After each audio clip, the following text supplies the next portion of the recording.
Let's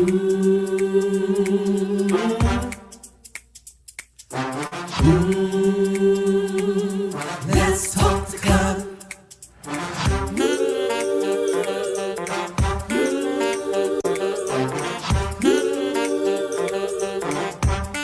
One more thing, like, subscribe, and share. Come on, let's talk to God. Woo!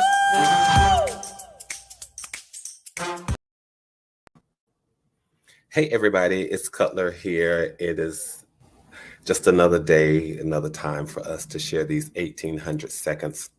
It's already the 20th of the month and we're just marching and moving right along. And I'm thankful to be able to share this time and this space with you. You know, the last time, a couple of days ago when we chatted, we were talking about how to not just cope, but how to actually conquer. And I hope that you all enjoyed the conversation. But before I get into that, I just want to make sure that people who are stopping by for the first time, they understand what this channel is about. Just in case you stop by and you say, what is this guy talking about? What's going on here? This channel is about inspiration. It's about motivation. It's about challenging ourselves to show up better tomorrow than we did today, making sure that we've shown up better today than we did yesterday, and making sure that we show up our best selves, even in the worst of situations. Life throws us all kinds of situations, but we take the time. We take about 1800 seconds every Tuesday and Thursday to come here live on this platform and exchange. It's a conversation. Even though I'm talking, I read the chat and I go back and I read the emails for people who have caught the replay. So I want to say thank you all, those of you who have been with me for the long haul. Thank you so very much. Thank you for all of those LTTC VIPs who tend to hop into the chat room sometimes earlier than I do. Thank you all so much for that. If you haven't subscribed, go ahead and do so. Subscribe and check the notification bell because it lets you know whenever I've gone live. It lets you know whenever I've uploaded new content. It just sort of keeps you up with whenever I might pop in, sometimes unexpectedly. And just as a reminder that, hey, Cutler's on live, so let me just join in. But again, thank you all so much. I want to pick up with the conversation where we left off. I told you all that earlier this week I heard a message, and the message was based in part on a book of books by Juanita Purcell, and the title was "Why Cope When You Can Conquer." I know I've just jumped right into the conversation, but I have to go here, y'all, because I only have 1800 seconds. But why cope when we can conquer? And again, in and of itself, that was not to suggest that coping is a bad thing. So I wanted, last time we talked, I wanted to talk about some reasons why coping doesn't necessarily turn out the way that we want to. It is because we think we are coping, which means that we're dealing with a difficult situation effectively, when the truth of the matter is sometimes our coping skills are unhealthy. Our coping skills are subpar. They're not up to par. So I just wanted to shed light on what some unhealthy coping skills look like. Well, if you didn't catch that conversation, please go back and catch it, because I want to jump now into this whole notion of, if Cutler, that's what unhealthy coping skills look like, then can you kind of talk about what some healthy coping skills look like? I certainly can. And I made a note, you all. I made a note, literally on a piece of paper. I made a note. Because if we're talking about wanting to not just cope, but to conquer a situation, we just don't want to handle it effectively and find ourselves having to handle it all the time. At some point, you all, please talk to me. I know this is early in the conversation, but you all talk to me. Sometimes after you found yourself coping with the situation, don't you want to look at yourself or look at the situation and say, you know what?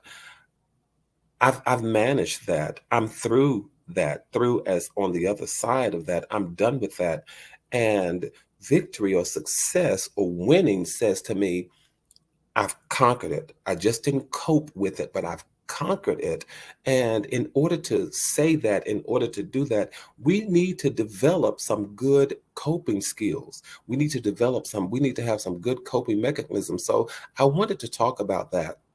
And then I want to really just sort of branch off and talk about not just the coping skills themselves, but now that we've implemented these coping skills, that we've learned how to utilize these coping skills, what does it look like on the other side of coping when I can say I've conquered it?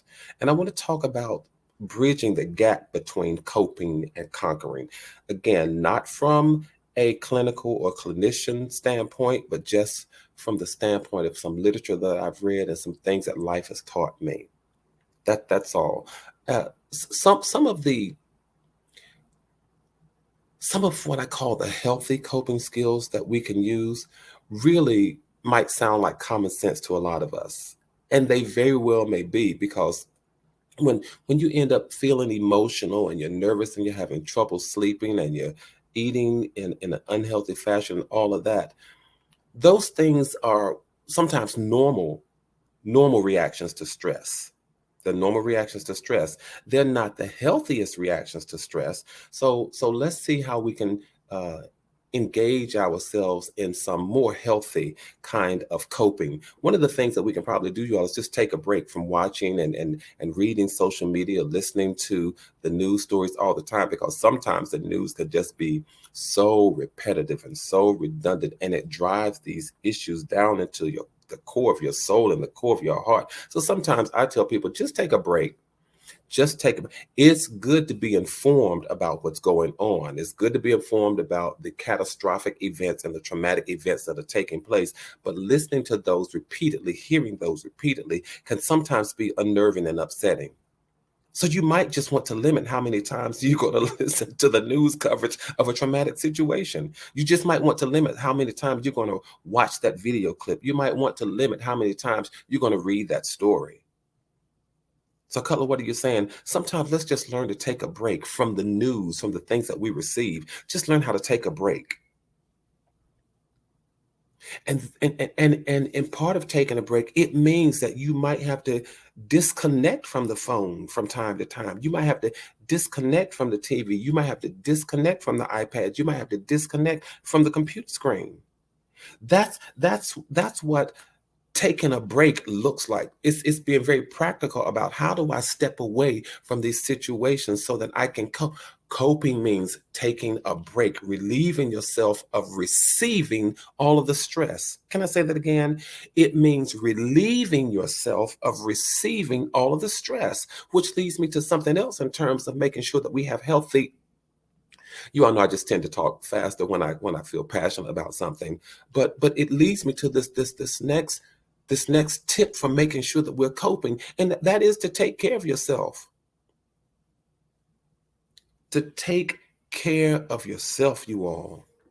And I understand that might look different for several of us. It might look different for many of us. So I can't offer a cookie cutter, but whatever taking care of yourself looks like for you, make sure you do that, because taking care of yourself really is a stress.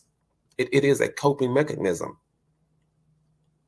Whether it's in how you eat, making sure that you eat, that you're more intentional about eating healthy, that you're more intentional about exercising, that you're more intentional about getting just the proper amount of rest, that you're intentional about giving yourself a break so that you don't have to feel stressed out all the time. That's a coping skill. We don't think so. We don't stop to think. So we say, you know what, I'm just handling life. I'm just doing life. But that's a coping skill. And a lot of times the way that we get from just coping to conquering is because now we learn how to manage these coping skills. And as you're doing that, make sure that you take care of yourself. And when I say take care of yourself, take care of your physical self, take care of your mental self, take care of your emotional self, but really take care of your body. One of the best things that I discovered that I need to do on an ongoing basis is to stretch. Just get up and breathe. A lot of times I tell people, just breathe. Well, there is something to be said for that. It is a coping skill. It is a way of taking care of your body. Learn how to breathe. Take deep breaths. Inhale and then exhale, and do stretch and some kind of exercise. But stretching is one of the best things that I learned to do. Before you get your day started, sometimes in the middle of the day, just stop and stretch. Just do that. Take care of you. These are coping mechanisms. We don't realize it as such, but they are, you all. We're coping with life. We're coping with loss. We're coping with grief. We're coping with death. We're coping with all kinds of things. Before, I think the last time we chatted, I said that people are still dealing with things like PTSD and all kinds of trauma. People are dealing with grief and loss. People are dealing with all kinds of stress. We need to talk about, how are we coping? That's why I started this conversation a couple of days ago, and that's why I'm continuing this conversation. Let's make sure that we are coping in a healthy way. Take Take breaks, take care of yourself, take care of your body, take time to unwind. A lot of times we don't do that. How many of you don't even have to put it in the chat, but if you do, if you hear the chat with me, go ahead and say it. How many of us are guilty of not unwinding? We get up, and as soon as we get up in the morning, our routine starts. I got to take a shower. I got to have breakfast. I got to get ready to go to work. I got to go to and then you work. And as soon as you get home from work, you're in another routine. Or now these days, if you're teleworking, as soon as your day ends, you're going right from one thing to another. The next thing you know, you're taking a shower, then you're going to bed. And so you never took time to unwind. Never took time to unwind. But take time to unwind. Even if it means getting up a little earlier and just stretching and just breathing and just taking in the day, walking to the window and looking outside and counting your blessings and declaring that you are one with nature, whatever it takes, take time to unwind. And then in the evenings, just before you go to bed, you stop and you say to yourself, wow, what a day this has been. What a wonderful day this has been. And you focus on the positive aspects of the day. You focus on the good aspects of the day. You focus on the aspects of the day wherein you saw yourself as victorious, wherein you saw yourself as a winner, wherein you saw yourself as doing good things and contributing to humanity.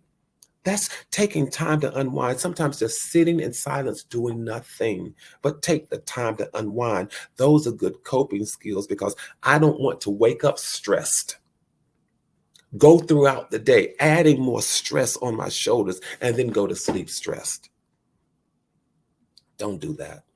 Don't do that to yourself. Love yourself more than that. Love yourself much more than that.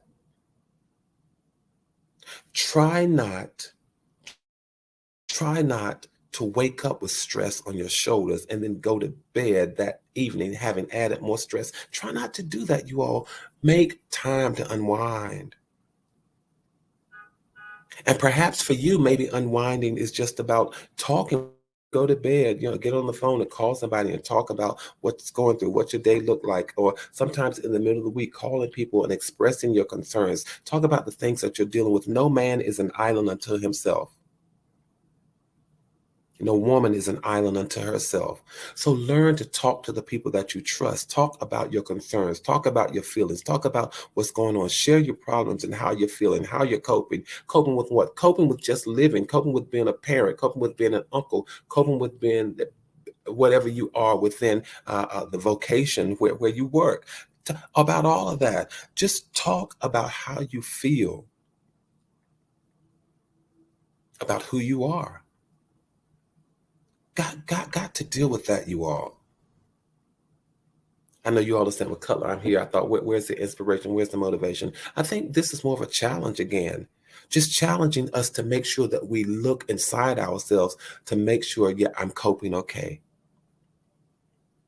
I'm coping okay. And so if you didn't join me the other night when we talked about how to conquer and not just cope, I think I may have asked about how well do you think you cope? How good of a coper are you? I think I just made up that word. How good of a coper are you? But I just want to know, on a scale of 1 to 10, and I'll take a look at these. On a scale of 1 to 10, how good are your coping skills? With 1 being not so good and 10 being exceptional, how good are your coping skills? How good are we at coping with life? Because I don't know about you all, but at some point, I don't want to just cope with things. Or at some point, I want to get to the other side and say, I conquered it. I conquered it. And a part of the same message that I heard this past weekend, a part of the same message talked about how it's just better on the other side. And I'll get to that in just a moment. How it's better on the other side of coping, not just coping, but now standing on the other side as a conqueror. But before I get there, I want to just offer a few more tips for healthy coping, you all. Sometimes you've got to connect with community-based organizations. Sometimes you've got to connect with faith-based organizations. Just contact and connect with people. They help you cope. And then make sure, people in their levels of alcohol toleration, they do what they want to do. But I have to say this, you all, in terms of coping, make sure that you avoid ingesting things in your body that might seem to help, but could later lead to additional problems and increase your stress. Some people need to all out avoid drugs and alcohol. Avoid the drugs, yes, and alcohol. Others can probably just say, a glass of wine will help me, but to each his own. But I'm just saying, be careful that you don't ingest things in your body that you say that you're using them to help you, but they end up increasing and adding to your problems. And then before I go on to talk about how it's better on the other side, I have to say this, y'all. I have to put in a plug for people who do this thing professionally. I'm not one of them, but I want you to recognize when you need more help.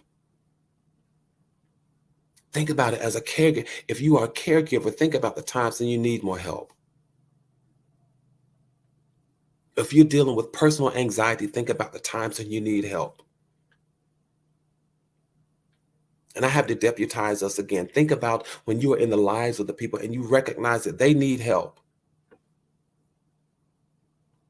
There are so many people in our circles who sometimes need help, and we stand off afar and we watch them suffer. They are not suffering in silence. There are some people who suffer in silence, but there are some people we look at and we watch them suffering. And why do we watch them suffering? Because sometimes we feel helpless and we think we can't do anything about it. And sometimes we're just totally ambivalent to that situations. But don't allow people to suffer in your circle.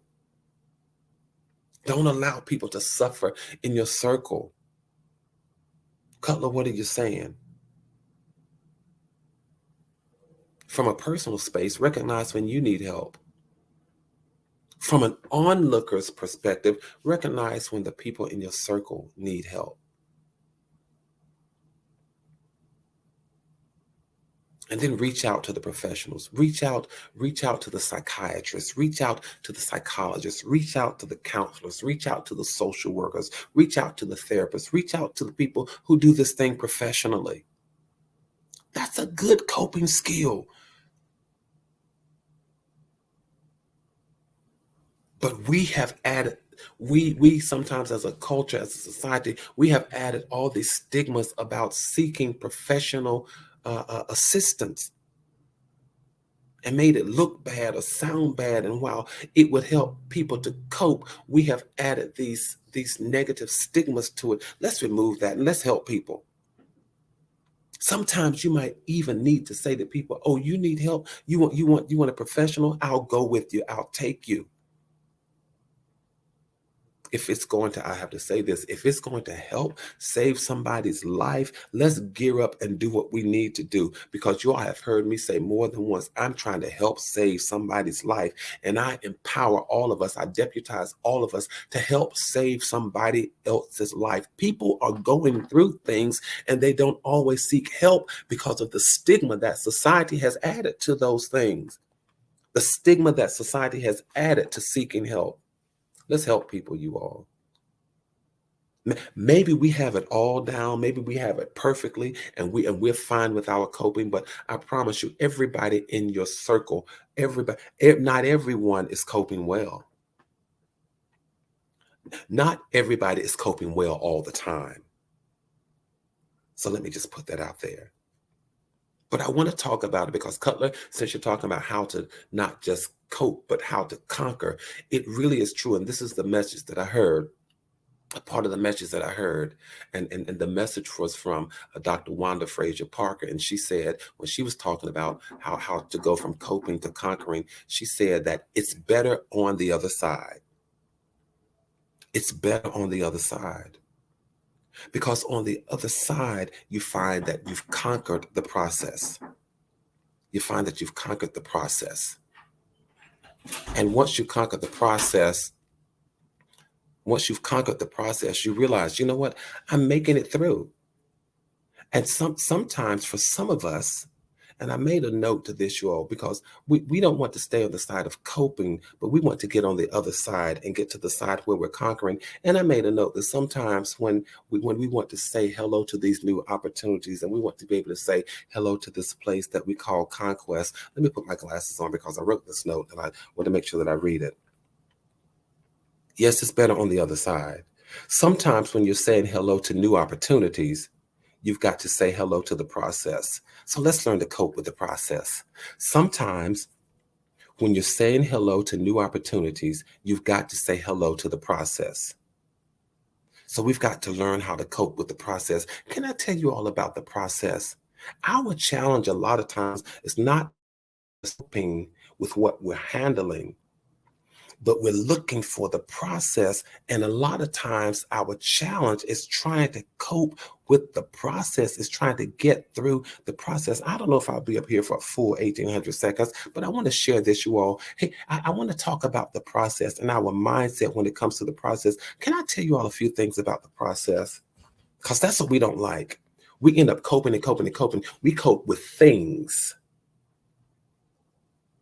because we don't always want to go through the process of getting to the new opportunities. So I'll cope with an old circumstance. I'll cope with an existing situation. I'll cope with a present scenario because I don't want to handle the process of getting of obtaining a new opportunity or seeing a new victory. Let's talk about the process for just a moment. Sometimes our challenge with the process is that we don't recognize that the process is not trying to restrict you, but the process is really trying to give you more freedom. I'm gonna come back and talk about this in a couple of days from a very personal perspective. I recognize that the process really does lead to freedom. It leads to more freedom, not restriction. I recognize that there may be temporary discomfort initially. And you might have to take a while if you're going through a process. You might have to take a while for the thing to be fully implemented or for the thing to be fully healed or able to fully embrace the thing. But understand that the process leads to more freedom. There may be temporary discomfort, and that's what we don't like. I'll continue coping with this old situation, with what's familiar, with what I know. I'll just cope with it for the rest of my life because I don't want to deal with the discomfort of going through something. I don't want to handle this discomfort of getting to a new opportunity. Handle that discomfort, get through it, get to the other side of it because it really is better on the other side. It really is better on the other side. And sometimes within certain arenas, when people say things that resonate with you, and they may not even be present with you, but you just orally thank them. So I'm just going to say it is better on the other side. Thank you, Dr. Wanda Frazier Parker, for reminding me that it's better on the other side. Deal with the process because the process also, you all, it helps us grow. That is why there's something called growing pains, but the process helps us to grow. I will never forget the summer when I went from, I think I turned 14 that summer, and I grew. This was really crazy. I grew 2 inches, I think, that summer. And yes, those were growing pains, literally growing pains.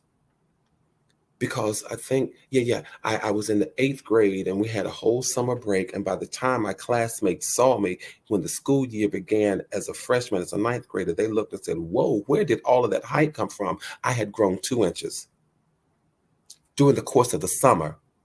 Those were growing pains. And what we don't realize is that the process helps us to grow. And there are growing pains. The process helps us to improve. But some people don't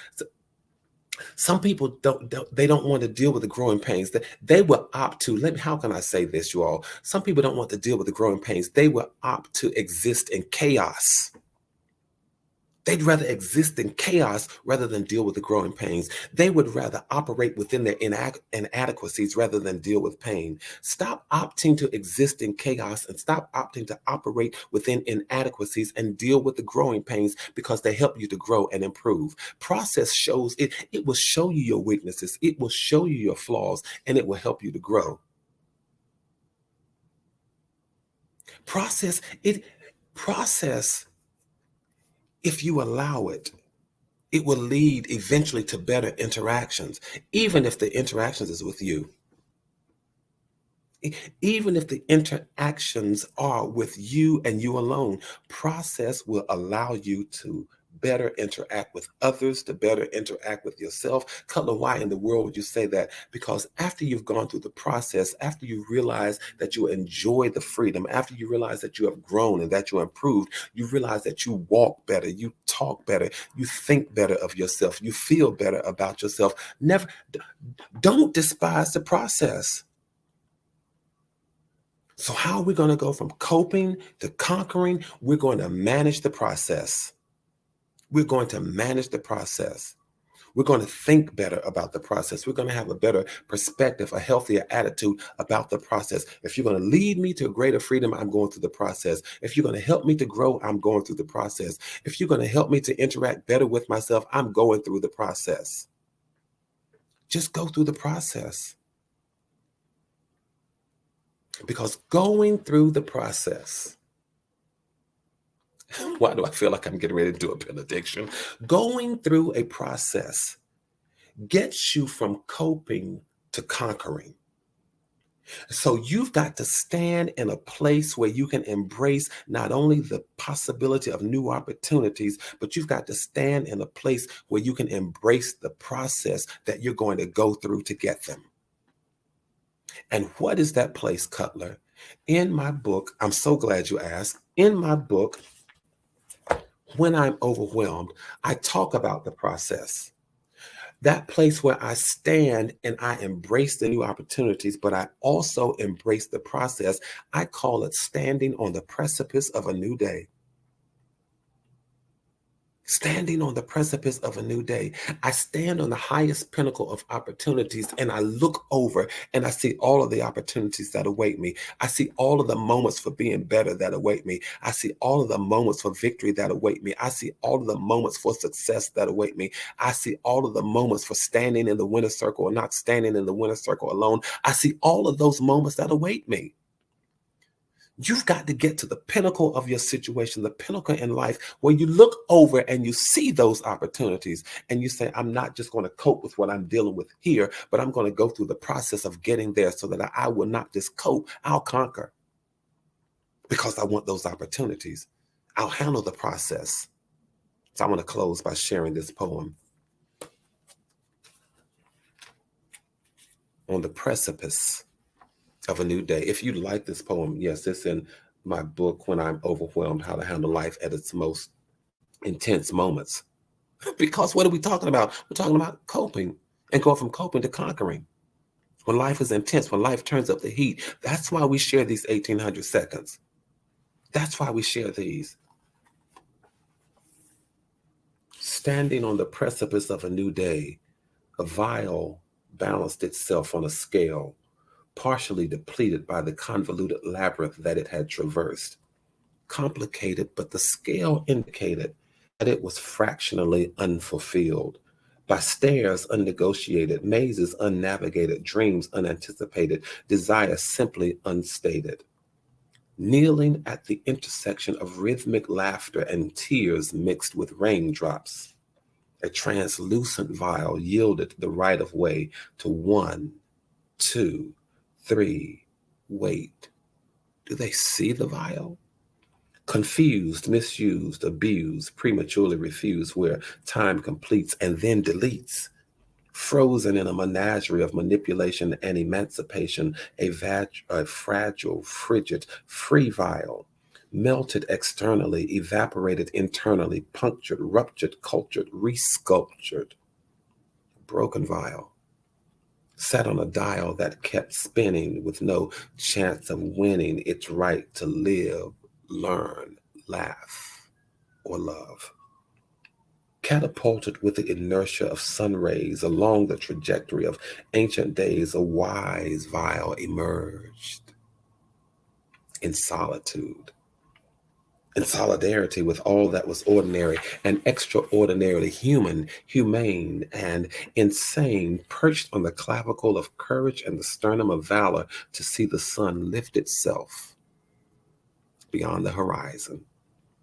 Strengthened by the passion of its own vibration, a thankful vial reclined, drenched in the humility of generations who had nothing, gave all, found everything, and clung to anything that gave glimmer, glimpse, a glare, a glow of hope, temporal hope, external hope, and even unrequited hope. Overflowing now with confident insecurities, a tattered vial lay in the residue of yesterday's bath, trying to do the math, wondering how much mattered, how much counted, how many ways it could tip the scale for favor, how it could, should, and would just make it. Tired and weary, drained and dreary, a new and improved vial, a rebuked and reproved vial, a shuffled and removed vial, tarnished and scandaled, often mishandled, declared resilient by the years.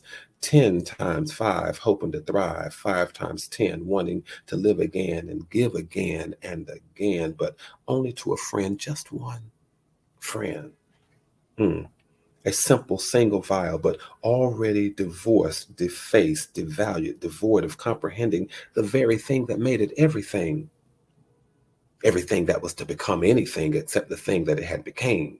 Assured, ashamed, content, contrite, but confident, fully somehow confident. A single, solitary, thankful, mature, cogitating, confident vial meandered the corridors of life and found light in darkness. Here's the process. Peace in chaos. Purpose because of people. Listening, learning, youthful, yearning people. A vial fashioned by something greater than itself. Filled, finally filled, began to empty itself, share itself, pour out of itself into other vials who stood on the precipice of a new day.